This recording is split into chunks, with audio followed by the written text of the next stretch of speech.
I'm home. It smells like chicken. Are you cooking? I'm home. It smells like chicken. Are you cooking? Mi arti ko ɗum nandi e urngol gertogal. Mate ngonɗa ko e defde? Yes, I'm making a dinner. Yes, I'm making a dinner. Eyi, ngommi ko e defde hirande. Smells good. What is Hajja doing? Smell good. What is Hajja doing? Uri no moƴƴi. Ko Hajja gollata? She's taking a nap. She's taking a nap. Omo fofti. What about Abu?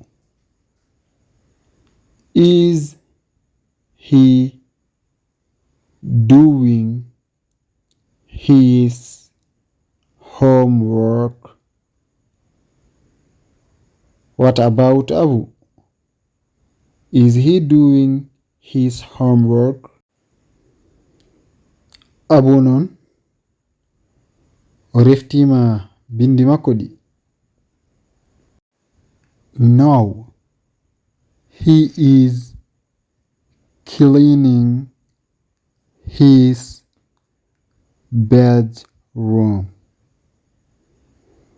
No, he is cleaning his bedroom.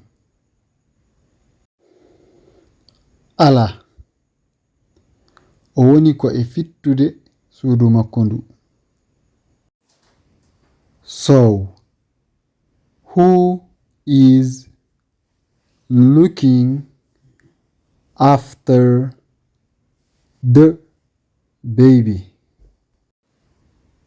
Jonnon, holdenɗo tiggu o? Don't worry. The baby is sleeping. Don't worry. The baby is sleeping. Wotohul tiggu o ko ɗaniɗo. I am home. It smells like chicken. Are you cooking? Yes, I am making a dinner. Smells good.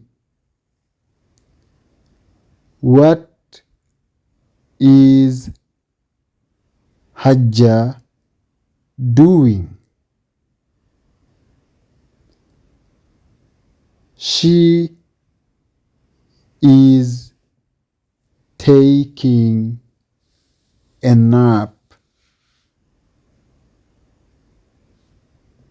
What about Abu? Is he doing his homework?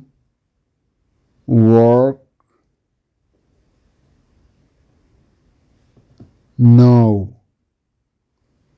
he is cleaning his bedroom.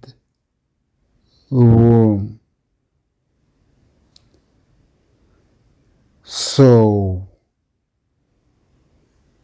who is looking after the baby?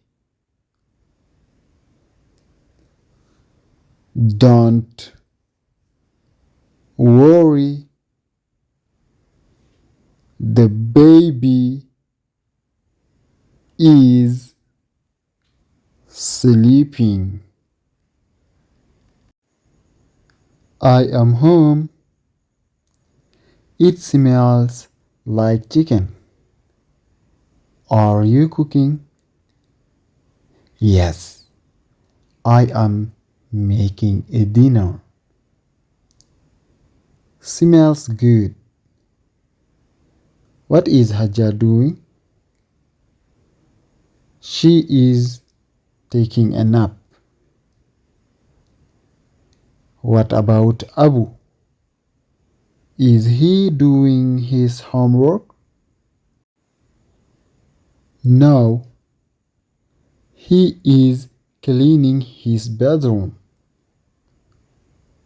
So, who is looking after the baby? Don't worry, the baby is sleeping.